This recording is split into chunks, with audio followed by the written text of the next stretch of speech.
Un chant s'élève, les yeux se tournent vers toi, se tournent vers toi. L'espoir renaît, l'espoir renaît, les cœurs soupirent après toi. Oui, après toi, en te voyant, nous retrouvons la force de vivre. Quand nous sommes en ta présence, nos craintes fuient, elles s'enfuient. Hosanna, Hosanna, tu es le roi, le sauveur. À toi la gloire et l'honneur. Hosanna, Hosanna, nous t'accueillons parmi nous. Sois le bienvenu, oh Jésus. Oh, sois le bienvenu, Jésus. Oh, oh, sois le bienvenu, Jésus. Entends les sons. Entends les sons des cœurs qui reviennent à toi. Reviennent à toi. Ton royaume, dans ton royaume, les vies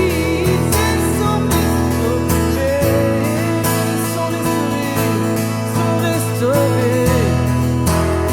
Et en te voyant, nous retrouvons, en te voyant, nous retrouvons la force de vivre. Quand nous sommes en ta présence, nos craintes fuient, elles s'enfuient. Hosanna, Hosanna, à toi la gloire, tu es le roi, le sauveur, à toi la gloire et l'honneur. Hosanna, Hosanna, Hosanna, nous t'accueillons parmi nous. Sois le bienvenu, oh Jésus. Hosanna, Hosanna, tu es le roi, le sauveur. À toi la gloire, à toi l'honneur, oh oui. Hosanna, Hosanna, nous t'accueillons parmi nous. Oui, sois sauveur, oh Jésus, oh Jésus. Hosanna, Hosanna, tu es le roi, tu es le roi, le sauveur. À toi la gloire et l'honneur. Hosanna, Hosanna, nous t'accueillons parmi nous. Sois le bienvenu, oh Jésus. Nous t'accueillons parmi nous. Sois le bienvenu, oh Jésus. Nous t'accueillons parmi nous. Sois le bienvenu, oh Jésus. Nous t'accueillons, nous t'accueillons, nous t'accueillons, Jésus. Nous t'accueillons, nous t'accueillons, nous t'accueillons, oh Jésus. Nous t'accueillons, nous t'accueillons, nous t'accueillons, Hosanna, nous t'accueillons, nous t'accueillons, nous t'accueillons, nous t'accueillons. Hosanna.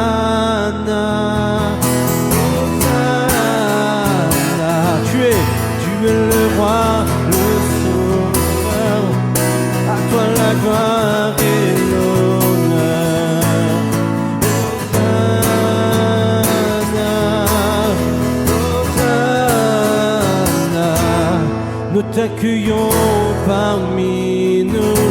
Sois le bienvenu, ô Jésus. Est-ce qu'on peut applaudir Jésus là où il est? Nous aide, pardon, et qu'on puisse être reconnaissant pour toute chose qu'il fait. Amen. Nous t'accueillons, Seigneur Jésus. Vous êtes toujours dans la joie? On continue dans la louange et on va continuer à adorer notre Seigneur. Amen.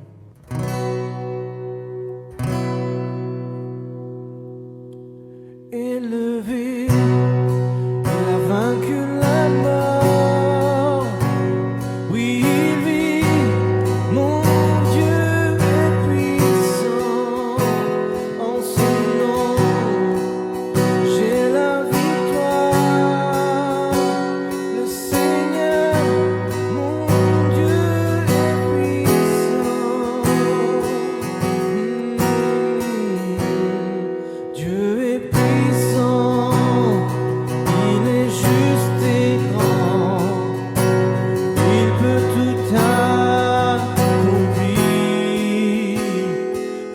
Que nos désirs, plus gros que nos pensées, il a fait de grandes choses. Élevé, il a vaincu la mort. Oui, il vit, mon Dieu est puissant. Son nom j'ai, en son nom j'ai la victoire, j'ai la victoire. Mon Dieu, le Seigneur, mon Dieu est puissant.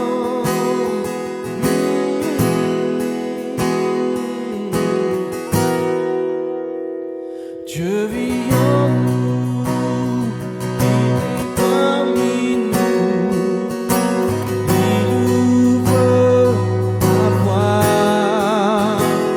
plus grand que nos attentes, plus grand que nos espoirs. Il a fait de grandes, il a fait de grandes choses. Élevé, élevé, il a vaincu la mort. Oui, il vit, mon Dieu est puissant. Et en son nom j'ai la victoire, j'ai la victoire. Le Seigneur, élevé, il a vaincu la mort.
Oui, il vit, mon Dieu est puissant.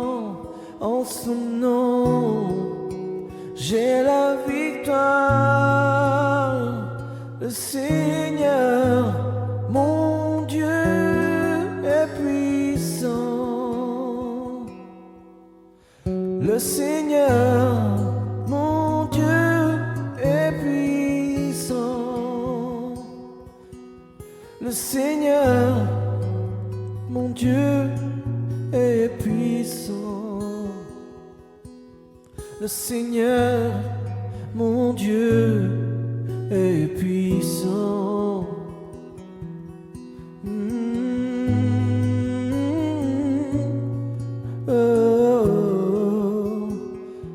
Là où tu es, tu peux déclarer, proclamer que le Seigneur ton Dieu est puissant face aux tempêtes qui se mettent devant ta vie. Dis à ta tempête, à ta montagne, à ton problème que ton Dieu est puissant. Et quand tu dis ton Dieu, pense au Seigneur Jésus-Christ. Il est puissant, il est au-dessus de tout nom. Il a vaincu la mort. Le Seigneur, mon Dieu, est puissant. Élevé, il a vaincu la mort. Le Seigneur, mon Dieu, est puissant. Il a vaincu toutes choses. La mort, le péché, la tribulation, il a tout vaincu. Car le Seigneur, mon Dieu, est puissant. Oui, mon Dieu est puissant. Une dernière fois. Élevé, il a vaincu la mort. Oui, il vit, mon Dieu est puissant. En son nom, j'ai la victoire. Le Seigneur, mon Dieu est puissant. Le Seigneur, mon Dieu est puissant. Le Seigneur, mon Dieu est puissant en toutes choses, en toutes circonstances. Il fait grâce, il veille sur chacun de nous, il prend soin de nous, il est avec nous jusqu'à la fin. C'était sa parole, c'était sa promesse. L'Esprit de Dieu est avec nous jusqu'à la fin, l'Esprit consolateur. Et la paix de Jésus est avec nous jusqu'à la fin. Amen.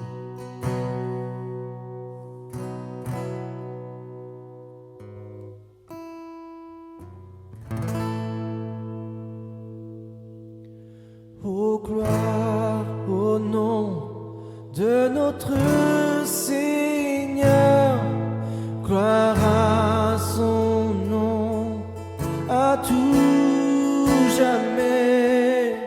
Nous chanterons sans fin tes louanges. Oh gloire à toi, ô Dieu.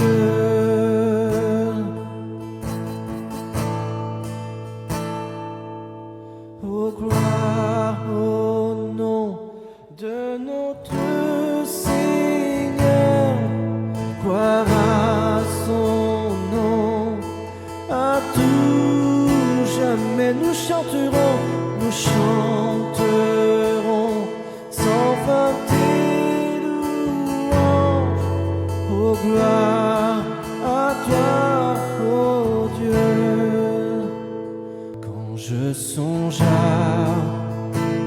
l'infâme croix où Jésus fut meurtri pour moi, je vois ses mains, ses pieds percés, mon sauveur au bois attaché.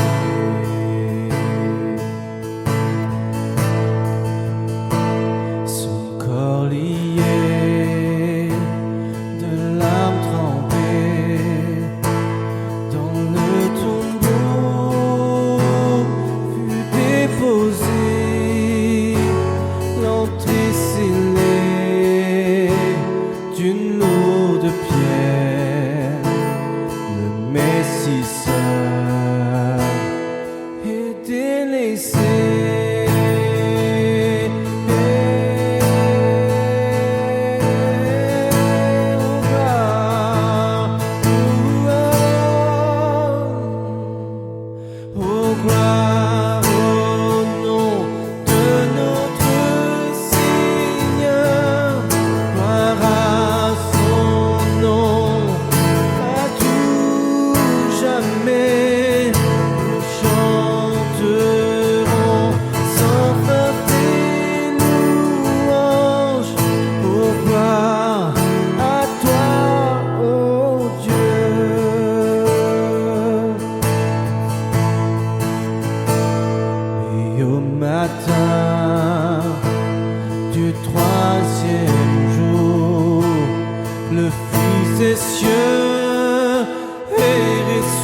ressuscité. La mort n'est plus, elle est vaincue. Les anges acclament Christ notre roi.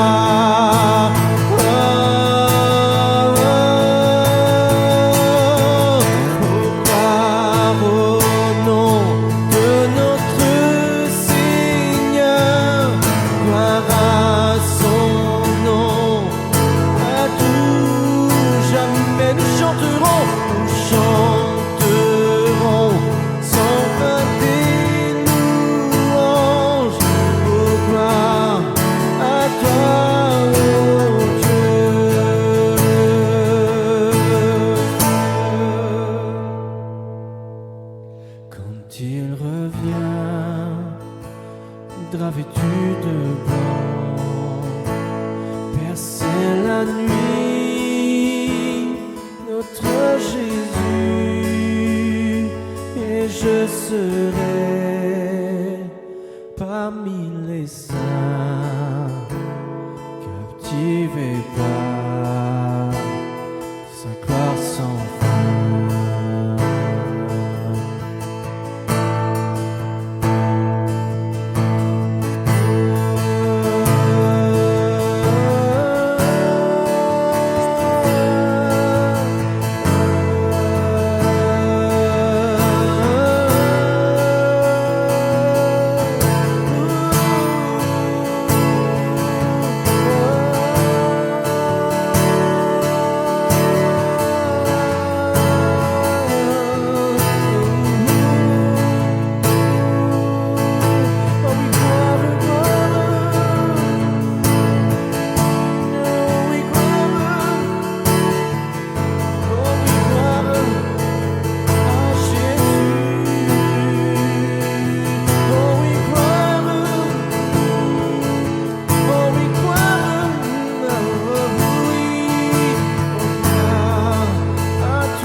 Devant ta majesté, Seigneur Jésus. Nous sommes vraiment comme éblouis devant ta majesté, Seigneur. Tu es notre lumière, Seigneur.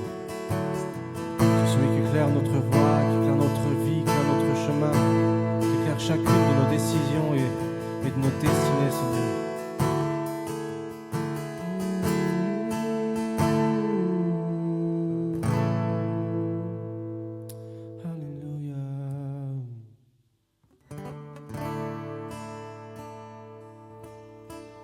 Je viens vers toi dans le secret, en ta présence, je veux rester, tu es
sommes là pour t'adorer, car tu es notre lumière.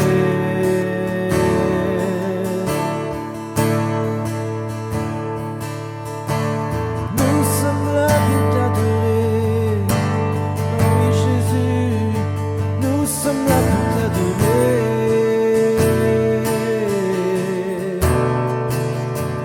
Nous sommes là pour t'adorer, oh oui nous sommes là pour t'adorer.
Cette année, c'est l'année du rétablissement. On en a parlé depuis 2 semaines, puisque en ayant cherché la face de Dieu, nous avons reçu pas mal de bonnes choses, n'est-ce pas? Et quelle est la signification de rétablir?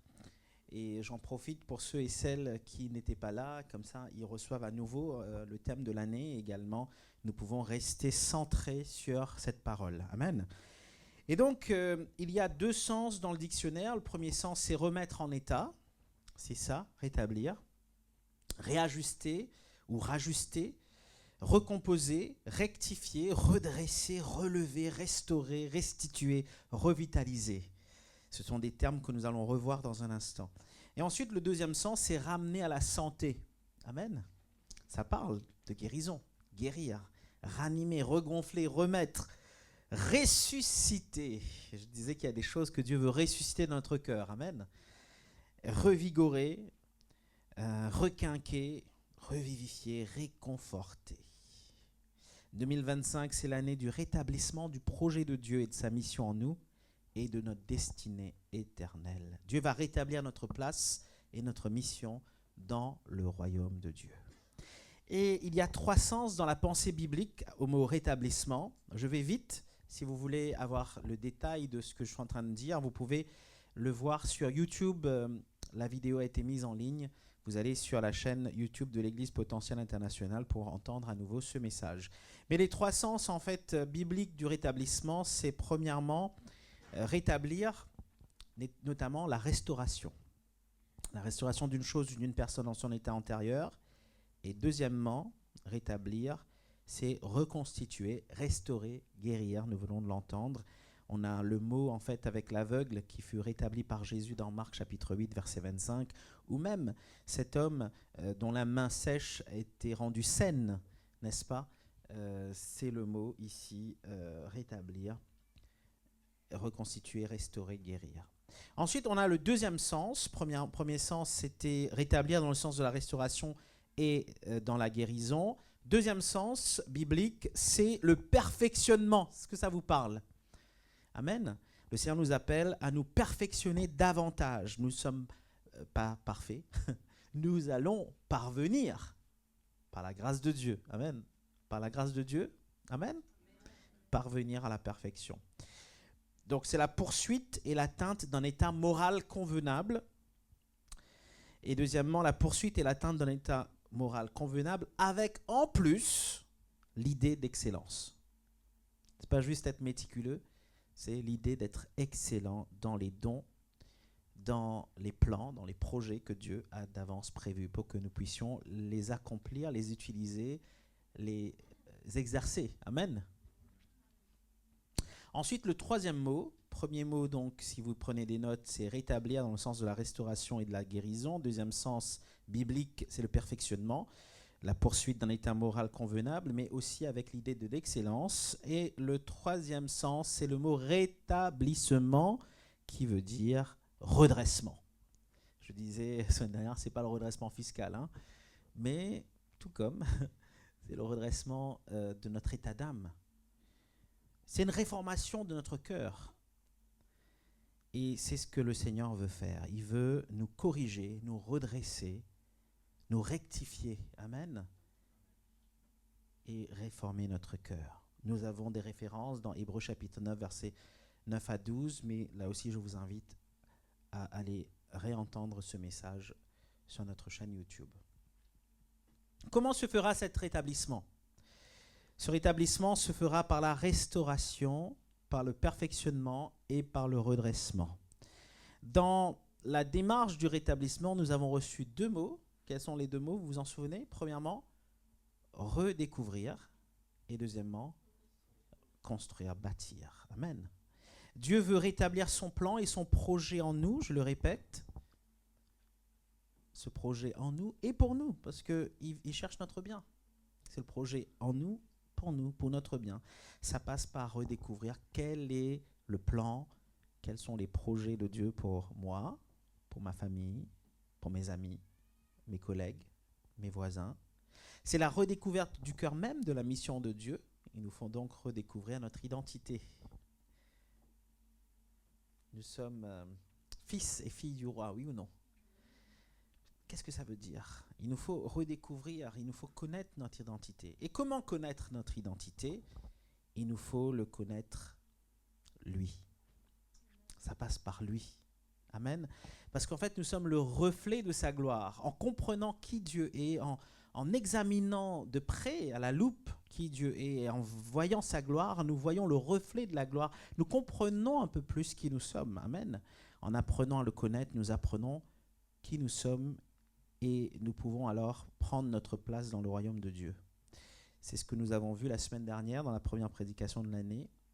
Nous avons parlé justement d'avoir une vie de l'esprit où nous avons un échange avec Dieu au travers de la parole vivante et édifiante. Amen. Et en cela, nous apprenons à le connaître lui au travers de sa parole. Et je vais juste citer ce que j'avais dit la semaine dernière. Sa parole devient notre boussole, notre repère, notre chemin, notre lumière dans les ténèbres. Vous savez qu'il y a des ténèbres autour de nous, les ténèbres à chaque instant, les ténèbres en fait parfois aussi dans la prise de décision. Il faut faire peser sur la balance ce côté des ténèbres. Il faut se dire, là, j'ai pas la paix, c'est pas possible. Il y a une zone d'ombre. Je vais attendre d'avoir la lumière, la boussole, la parole de Dieu pour me guider. Amen. Et donc, le psalmiste en parle dans le psaume 119, et nous avons eu l'occasion de le lire à nouveau lors de la prière. C'était édifiant, n'est-ce pas, le temps mercredi que nous avons eu. Amen.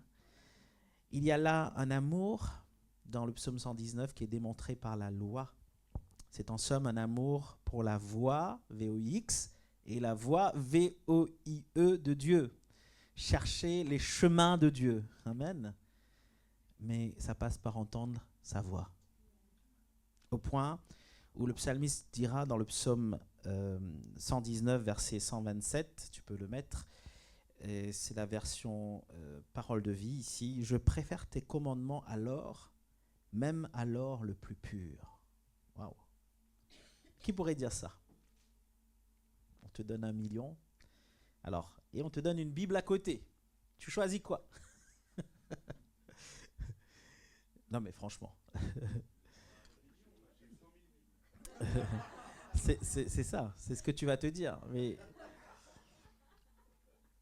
je préfère tes commandements à l'or, même à l'or le plus pur. Tes ordres sont merveilleux, aussi je t'écoute toujours. Quand on découvre ta parole, on reçoit la lumière. Par elle, les gens simples deviennent capables de bien juger. Amen. Je sais pas, tu n'as pas mis le verset. 119, verset 127. Le psaume. Et le verset 129, tes ordres sont merveilleux, aussi je t'écoute toujours. Amen.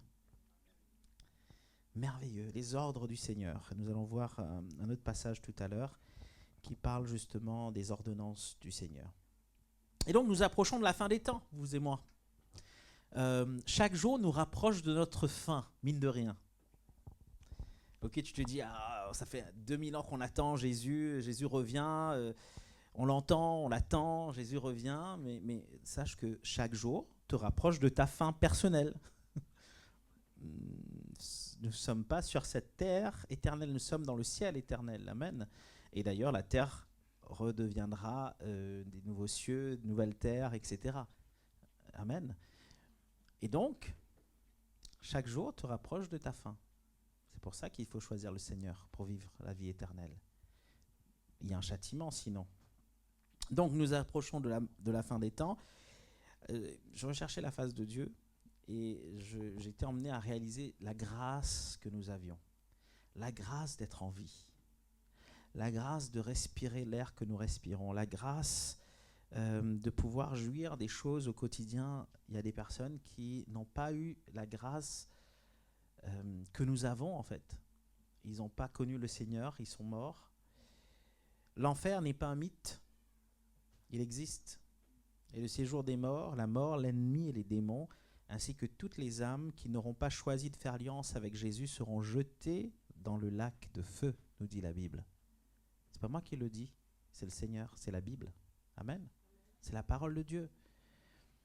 Nous ne devons pas avoir peur de l'enfer, nous, puisque nous sommes sauvés. Amen. Nous sommes justifiés, il n'y a pas de condamnation pour ceux qui sont en Jésus-Christ.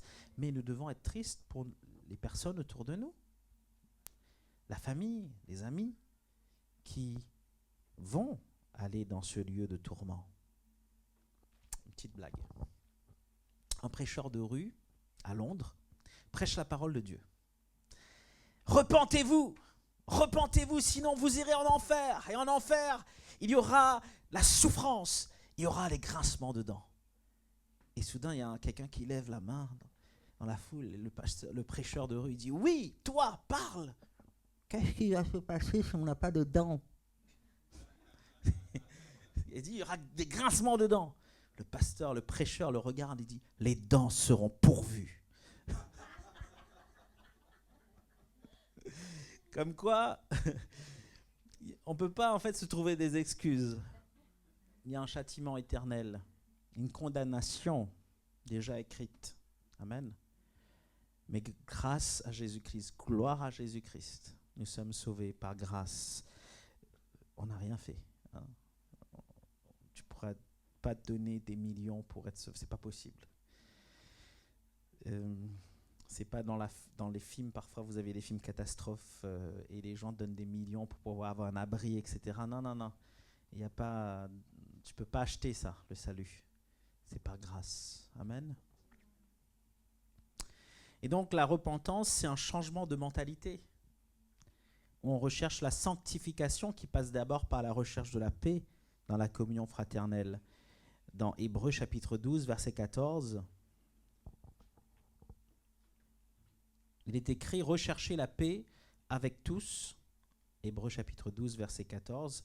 « Recherchez la paix avec tous, et la sanctification, sans laquelle personne ne verra le Seigneur. » Au verset 15, il est dit « Veillez à ce que nul ne se prive de la grâce de Dieu, et ce qu'aucune amertume, ou plutôt aucune racine d'amertume, poussant des rejetons, ne produise du trouble, et que plusieurs n'en soient infectés. » Ici, ça parle de la communion dans l'Église, en somme.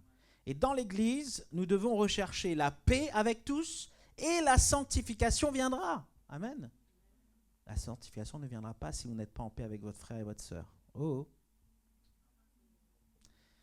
c'est pas de ces familles où tu peux zapper l'autre là. Dans la famille de Dieu, il y a la paix, il y a l'honneur, et on le verra dans un instant.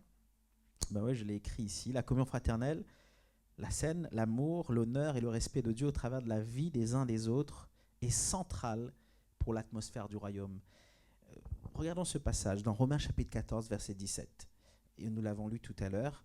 Car le royaume de Dieu, c'est ne pas le manger et le boire, mais la justice, la paix et la joie. Tu peux redire s'il te plaît, la justice, la paix et la joie. Si tu as un visage qui fait 2 mètres de long à chaque fois que tu vas au travail, est-ce que tu propages le royaume de Dieu? Si tu es toujours en guerre, en colère, en je ne sais trop quoi, en frustration à chaque fois, est-ce que tu partages la paix? Si tu as toujours ce sentiment de victimisation, tu te victimises tout le temps, tu victimises l'autre, est-ce que tu es dans la justice? Est-ce que tu apportes le royaume de Dieu là où tu avances, là où tu marches, là où tu vas, dans ton travail, dans ton voisinage, à l'église peut-être? Il est dit ici, car le royaume de Dieu, c'est ne pas le manger, le boire, mais la justice, la paix et la joie par le Saint-Esprit. Au verset 18, celui qui sert Christ de cette manière est agréable à Dieu et approuvé des hommes. Amen. Parfois, on cherche l'approbation, que ce soit dans le travail également. Comment être approuvé? Eh bien, en fait, il faut avoir une mentalité du royaume de Dieu. Amen. La mentalité du royaume de Dieu commence dans ton cœur d'abord. La justice, la paix et la joie. Et il y a cet honneur dont je parlais. Le Père honore le Fils. Le Père et le Fils honorent le Saint-Esprit. Le Saint-Esprit envoie Jésus, il honore Jésus. Jésus envoie au Père, il honore le Père, il nous montre le Père. Amen. Jésus va dire, il est préférable que je m'en aille pour vous envoyer en fait le Saint-Esprit. Il y a là en fait l'honneur, la joie, l'amour, tout ce qu'on recherche dans une famille en fait. Et nous, famille de Dieu, nous sommes appelés à développer cela. Ce que la Trinité partage, nous devons le partager également. Vous êtes là?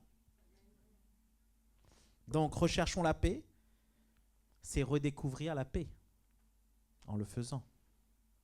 Recherchons la justice, nous redécouvrons la justice. Nous devons redécouvrir les choses. C'est ce que nous avons reçu de la part du Seigneur pour 2025. Il y a là un redressement, il y a là une correction que Dieu veut apporter à notre cœur, à notre entendement, à notre intelligence. Dieu veut nous donner sa sagesse. Il faut redécouvrir donc la sagesse. Que veut dire redécouvrir? Je vais voir quelques petites choses qu'on a vues la semaine dernière et ensuite avancer avec une parole que le Seigneur nous donne pour aujourd'hui. Si vous aviez noté, vous aviez sans doute noté dénicher, n'est-ce pas? Redécouvrir, c'est découvrir de nouveau ce que d'autres avaient découvert ou considéré avec des yeux neufs. Là, tu prends des lunettes qui sont d'une vue différente, enfin, qui améliorent ta vue. C'est une amélioration en somme, redécouvrir. Amen. Donc, dénicher. Que veut dire dénicher? Dénicher, c'est parfois mettre sans dessus, pour trouver, n'est-ce pas? Et le prendre. Déterrer, il y a un autre mot, déterrer, fouiller pour retrouver ce qui a été enterré. Et parfois, on doit fouiller en profondeur parce que ça a été enterré en profondeur. Peut-être que le Seigneur t'a donné une parole il y a 20 ans de cela. 20 ans, c'est beaucoup d'années, hein. Et le Seigneur te rappelle quelque chose, tu dis « Ah, mais c'était où? C'est là, là !» Et tu vas fouiller, tu vas voir quelque chose de nouveau aujourd'hui en 2025. Peut-être une parole que Dieu t'a donnée il y a une vingtaine d'années. Amen. Et cette parole, il faut l'accomplir maintenant, parce que tu es appelé non pas à être un auditeur oublieux, mais à pouvoir exercer, n'est-ce pas, l'enseignement de Dieu. En cela, en fait, tu es comme un sage qui est construit sur le roc. Et non pas un fou qui construit sur le sable. C'est celui qui entend la parole de Dieu et qui fait la volonté du Seigneur qui est le sage qui bâtit sur le roc. Et ne soyez pas comme le serviteur insensé qui a fait quoi? Il a enterré son talent pensant que son maître n'allait rien dire, n'allait rien voir. Mais non. Ensuite, on a identifier, dénicher, déterrer, identifier. Il faut identifier, il faut mettre le doigt sur ce que Dieu veut t'apprendre. Il faut chercher à connaître le Seigneur. Il faut l'identifier dans ses aspects, dans ses attributs. Jéhovah Shalom, Dieu qui donne la paix. Il me donne la paix. On l'identifie. Jéhovah Rapha, celui qui me guérit. Tu as besoin de guérison? Eh bien, en fait, tu identifies Dieu dans cette épreuve dans laquelle tu es. Mais dans cette épreuve, Dieu est le plus fort. Amen. Il y a d'autres, bien sûr, d'autres attributs, d'autres manières de découvrir Dieu. C'est le temps qu'il faudra. En 2025, il faudra prendre le temps pour aller identifier. Amen. Ensuite, ranimer. Ranimer. Quand on est dans un service de réanimation, c'est qu'on est passé par la mort. On était à 2 doigts de la mort, oui ou non? Et dans ce service de réanimation, il y a des soins pour que nous puissions être maintenus en vie, oui ou non? Et bien en fait, le Seigneur te maintient en vie. Et il veut en fait que tu reviennes à la vie. Un souffle nouveau. Revenir à la vie. Ressusciter. Dans quoi est-ce que tu dois ressusciter? Dans quel projet, dans quel plan, dans quel domaine? Amen. Ensuite, le mot retrouver, dénicher, déterrer, identifier, ranimer et retrouver. On retrouve généralement ce qui est perdu, oui, comme une clé qu'on a égarée, qu'on a oubliée. Parfois, on a oublié. Hein. Après, ah ouais, je l'ai retrouvée. Oh, j'avais oublié. Une parole peut-être que Dieu t'a dit, t'as oublié. Il ne faut pas te culpabiliser. Hein. 2025, c'est l'année où le Seigneur te le rappelle. Amen. Pour que tu te mettes en mouvement. Lisons dans Matthieu chapitre 13, verset 44.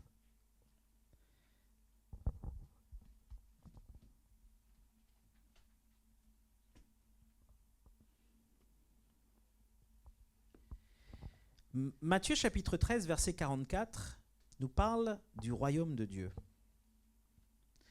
Il est écrit, le royaume des cieux ressemble à un trésor enfoui dans un champ. Un homme le découvre. Il le cache de nouveau, s'en va, débordant de joie, vend tout ce qu'il possède et achète le champ. Amen. Une autre parole ici au verset 45. Voici à quoi ressemble encore le royaume des cieux. Vous avez le royaume de Dieu dans d'autres versions. Royaume des cieux et royaume de Dieu, c'est la même chose. Amen. Un marchand cherche de belles perles. Qu'est-ce que le marchand cherche? Perles précieuses. Quand il en a trouvé une de grande valeur, il s'en va vendre tout ce qu'il possède et achète cette perle précieuse. Amen. Voilà la mentalité du royaume. La mentalité du royaume, c'est rechercher ce qui est précieux, rechercher ce qui a de la valeur. Qu'est-ce qui a de la valeur à tes yeux? Qu'est-ce que tu es prêt à laisser, à abandonner pour aller rechercher de tout ton cœur? Plaise à Dieu que ça soit le Seigneur. Dans le psaume 19, versets 8 à 11, on reviendra sur ces paraboles dans un instant, il est dit, la loi de l'Éternel est parfaite. Le psaume 19, versets 8 à 11. La loi de l'Éternel est parfaite. Elle nous redonne vie. Amen. Je lis dans une autre version où il est dit, elle restaure l'âme. Le témoignage de l'Éternel est véridique. Il rend sage le simple. Les ordres de l'Éternel sont droits. Ils réjouissent le cœur. Le commandement de l'Éternel est limpide. Il éclaire les yeux. Ici, il donne du discernement. Il éclaire les yeux. La suite. La crainte de l'Éternel est pure. Elle subsiste à toujours. Les ordonnances de l'Éternel sont vraies, elles sont toutes justes, plus précieuse que l'or, même que beaucoup d'or fin, plus douce que le miel. Vous aimez le miel? Même que le miel qui coule des rayons. Je connais des gens qui n'aiment pas le miel. Mais vous devez comprendre, le miel, c'est quelque chose en fait qui est doux. Plus précieuse que l'or. Les commandements du Seigneur, les ordonnances, les décisions, la volonté, la parole de Dieu, la loi de l'Éternel. Amen. Chers amis, la Bible nous dit qu'il y a un trésor qui est enfoui peut-être, que tu ne valorises pas. Alors je vais modifier ce que je viens de dire, je vais reformuler. Que tu valorises peu, malheureusement. Il est vrai que le dimanche, c'est super. On est dans la présence de Dieu, on est dans l'église, c'est bien. Personne ne peut dire le contraire, oui ou non. C'est super, c'est génial. C'est le ciel sur la terre, le temps de louange, les prophéties, la parole de Dieu, etc. Mais après, il y a un jour qui s'appelle le lundi. Oh. Et le lundi, c'est autre chose. Il faut se réveiller pour aller au travail. Peut-être qu'on va voir quelqu'un dans son lieu de travail qui n'est pas de bonne humeur. Et après, on enchaîne comme ça et c'est la surcharge. Parlons pas du mardi, du coup. Du mercredi. Amen. Ça a du sens? Mais il y a un trésor que tu valorises peu. Et si on déterrait ce trésor tous les jours, si on allait chercher la face de Dieu tous les jours, pas que le dimanche, le lundi, le mardi, le mercredi. Et je disais en fait, il y a quelques semaines de cela, par rapport au thème de l'année, que nous devons en fait à nouveau redécouvrir les exercices de la foi. Amen. Les exercices de la foi sont importants. Le don, donner, il dit quand tu donnes, il dit pas si tu donnes, il dit quand tu donnes. Amen. Le jeûne, il va dire aussi quand tu jeûnes, pas si tu jeûnes, c'est quand tu jeûnes. Le jeûne est important. D'ailleurs, j'ouvre une parenthèse, nous aurons un temps de jeûne, 5 jours de jeûne et prière, qui commence le mercredi 29 janvier et qui se termine le dimanche 2. On va vous donner plus d'explications dessus. Ne vous inquiétez pas, c'est des jeûnes qui sont vraiment excellents. Et on va vivre des temps vraiment intenses, mais bien. Amen. Voilà, fermons cette parenthèse. Mais quand tu jeûnes, c'est un exercice spirituel qu'il faut pratiquer. Et ensuite, la prière. Quand tu pries, il peut dire si jamais tu pries, si t'arrive dans ta vie là de prier. Non, il dit quand tu pries. Amen. Entre dans ta chambre, ferme la porte. Et le Seigneur qui est déjà là t'attend dans le lieu secret. Amen. Et lui, il te le rendra. Et on avait vu pas mal de bonnes choses par rapport à ce verset où il y a la source, n'est-ce pas? Le Père qui t'attend, c'est le mot patrie, donc source. Il est la source de la vie. Il t'attend. Qu'est-ce que tu attends, toi, pour venir dans sa présence? Et donc, si on venait à cette source dont on a entendu parler, parce que Dieu, en fait, regarde, il veut te donner quelque chose de plus précieux que l'or. Ok, tu travailles. Je travaille aussi. Nous travaillons. On va le conjuguer combien de temps? Vous travaillez, il travaille, elle travaille. Ok, on a compris ça. Mais votre vie n'est pas faite que de travail. Oh. Amen. Vous n'êtes pas appelé à survivre. Vous êtes appelé à vivre les plans et les projets de Dieu. Amen. Dans votre travail, dans votre famille, là où le Seigneur nous envoie. Amen. Et en cela, il faut redéfinir pour nous qu'est-ce que le travail. Pourquoi est-ce que je fais ce que je fais? Amen. Et si ça ne correspond pas forcément à ce que le Seigneur veut, il faudra essayer de chercher la face de Dieu pour le redéfinir, pour trouver en fait en quoi le Seigneur veut t'emmener. Parce que son plan et son projet, c'est que tu puisses témoigner de Jésus-Christ là où il t'envoie. Est-ce que tu es efficace dans ce travail là où le Seigneur te place? Alors parfois, il y a des difficultés, n'est-ce pas? parfois, il y a des situations compliquées, surtout avec l'autre. C'est en tension avec. Si vous êtes tout seul, ça pourrait aller. Bon, bien sûr, il y a la paresse, il y a des combats aussi. Hein. On combat la chair. On combat l'endormissement ou l'envie de faire autre chose. L'ennui peut-être, bon, peu importe. Mais souvent, j'ai remarqué que le lieu de travail, la plupart du temps, c'est quand on est confronté à l'autre. Vous n'êtes pas d'accord avec moi ?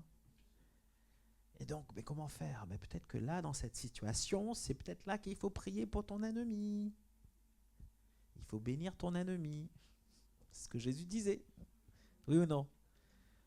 Alors, tu dis, mais où je vais trouver cet ennemi pour le bénir ? Mais attends, regarde autour de toi, là où tu es. C'est pas dans l'église que tu vas le trouver forcément.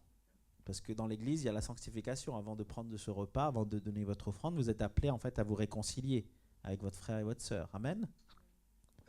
Et donc, c'est là en fait où le Seigneur te place qu'il va falloir relever les défis en 2025. Mais sachant que le Seigneur veut que tu le recherches, que tu le redécouvres. Il te dit que sa parole, ses ordonnances, ce qu'il a prévu pour toi, ma sœur, mon frère, mon ami, ce que le Seigneur a prévu pour toi est plus précieux que l'or. Amen. Et donc, quelle est l'attitude ici dans ces paraboles ? Quand l'homme le découvre, ce trésor enfui dans un champ, il fait quoi ? Il le cache de nouveau, il s'en va débordant de joie. Et donc, on parlait du royaume de Dieu qui était la paix, la joie, n'est-ce pas, et la justice. Donc, débordant de joie, il va vendre tout ce qu'il possède et achète ce champ. Donc, en fait, lui, il a compris où était le trésor. Il va le cacher, il ne va pas le révéler aux autres. Amen. La Bible nous dit aussi, ne jette pas tes perles au pourceau. Donc, attention. Mais il a une démarche vraiment, comment dirais-je, authentique. Il va aller poursuivre le Seigneur. Là ça représente le royaume de Dieu, représente le Seigneur. Amen. Poursuis-tu le Seigneur? Cherches-tu la face de Dieu? Souvenez-vous de ce que Jésus disait. C'est dur ce que Jésus dit. Hein. Si tu ne hais pas ta famille, ta mère, ton épouse, tes enfants, en somme, si tu ne... Comment on pourrait dire ça? Si tu les aimes plus que moi, tu n'es pas digne de quoi? Tu n'es pas digne de moi, oui. Alors on peut réfléchir, on se dit, mais comment ça se fait? Comment c'est possible? Eh bien en fait, quand le Seigneur te demande de faire quelque chose, c'est qu'il l'a fait lui-même. Oh! Mais Seigneur, c'est pas possible. Tu as dit à Abraham d'aller sacrifier son enfant. Tu l'as déjà fait, toi? Eh bien oui. Il a demandé à Abraham d'aller sacrifier son fils. Après se poser la question, mais il l'a déjà fait, lui? Il sait c'est quoi? Il a donné son fils à la croix, à Golgotha. Et donc, si le Seigneur te demande quelque chose, c'est qu'il sait c'est quoi. Donc recherche au-dessus de tout ton cœur. Ensuite, cette deuxième parabole qui parle d'un marchand. Déjà, un marchand, c'est celui qui repère les bonnes choses, oui ou non? Il sait faire du profit. Et parfois, il faut avoir cet esprit où on va chercher à pas faire du profit sur le dos de Dieu. Non, c'est pas ça le but. Mais chercher ce qui est parfait, ce qui a de la valeur. Amen. Chercher par-dessus tout le royaume de Dieu et sa justice. Et toutes ces choses vous seront données en surplus, oui, par-dessus tout. Amen. Alors pourquoi t'inquiètes-tu? Quand il a trouvé une de grande valeur, il s'en va vendre tout ce qu'il possède et achète cette perle précieuse. On s'appauvrit du reste. Et ça doit nous parler. Nous devons nous appauvrir du monde pour pouvoir être riches du royaume de Dieu. Tu ne peux pas avoir les deux mondes. Il va falloir en fait que tu tranches, que tu choisisses. Tu veux avoir une vie riche dans le royaume de Dieu? Mais en fait, il faudra s'affranchir de cette idée d'être riche dans le royaume terrestre. Amen. À quoi sert-il à un homme de gagner le monde entier, les trésors et tout, et qu'il perde son âme pour l'éternité? Et crois-moi que quand tu as cette attitude, eh bien tu as tout. Dieu te donne en surplus, parce que tu cherches d'abord son royaume, sa justice. Tu le cherches lui en premier. C'est comme un jeune homme, il veut se marier.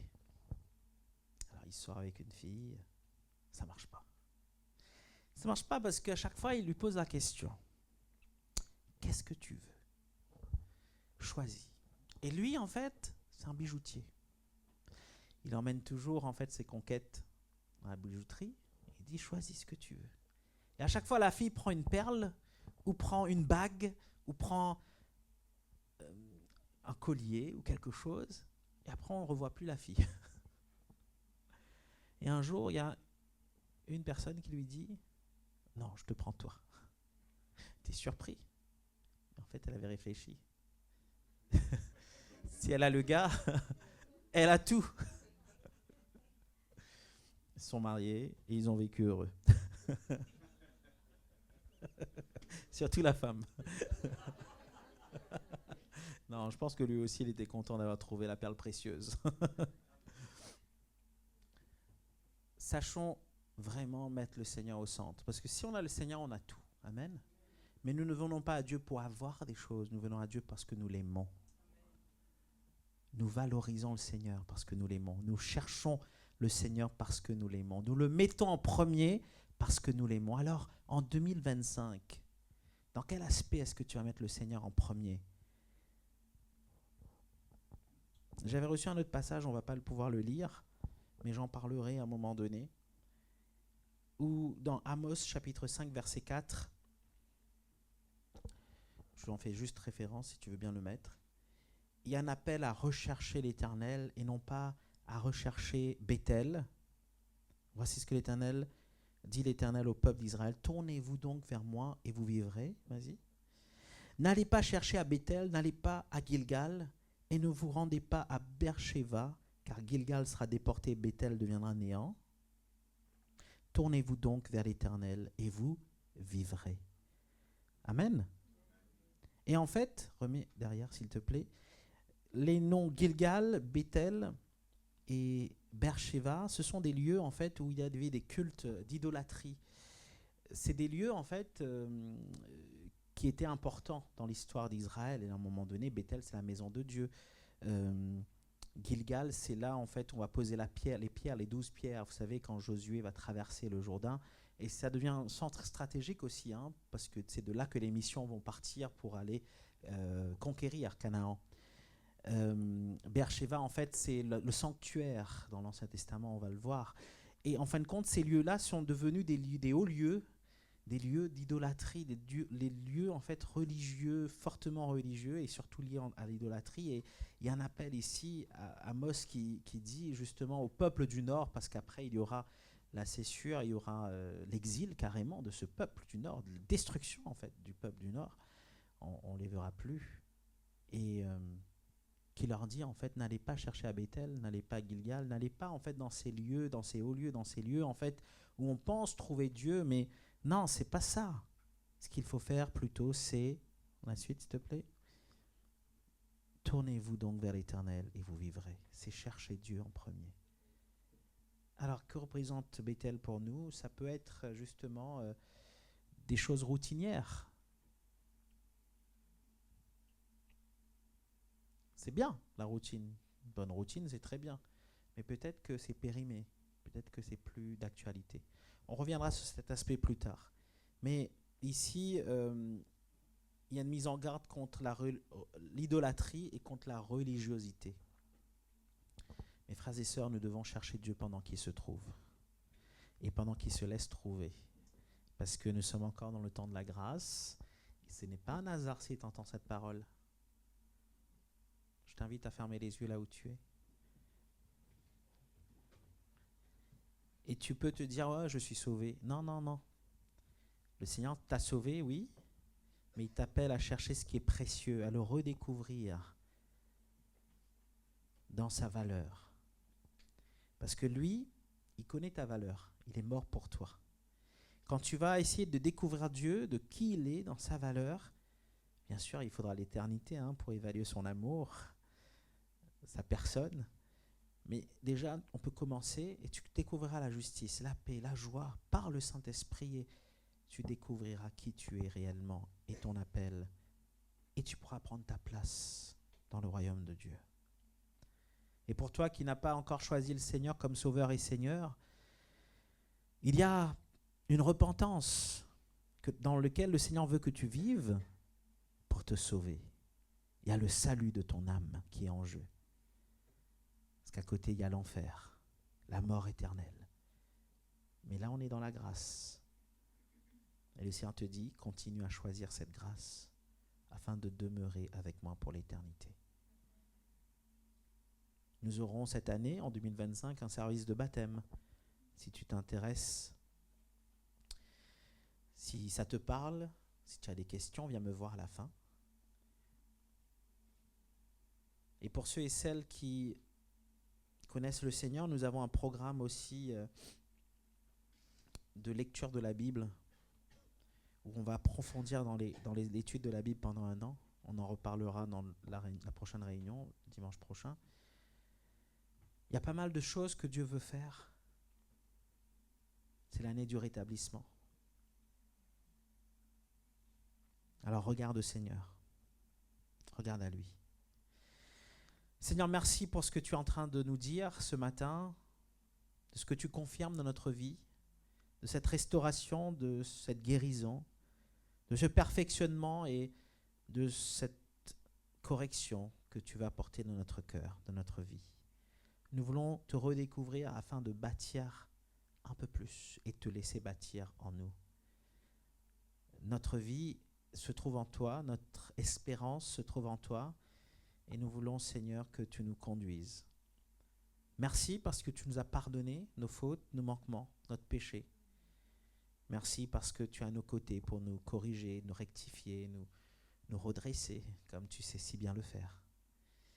Je prie pour chaque personne ici présente afin que ta parole ait de l'efficacité dans leur cœur, dans leur vie, et que nous puissions ensemble rechercher ta face, rechercher ta parole qui est plus précieuse que l'or. Te découvrir, te redécouvrir à nouveau, avec zèle, avec passion. Donne-nous, Seigneur, cette chose pétillante pour 2025, afin de te rechercher davantage. Nous t'aimons, Seigneur, et nous te remercions de nous avoir aimés le premier.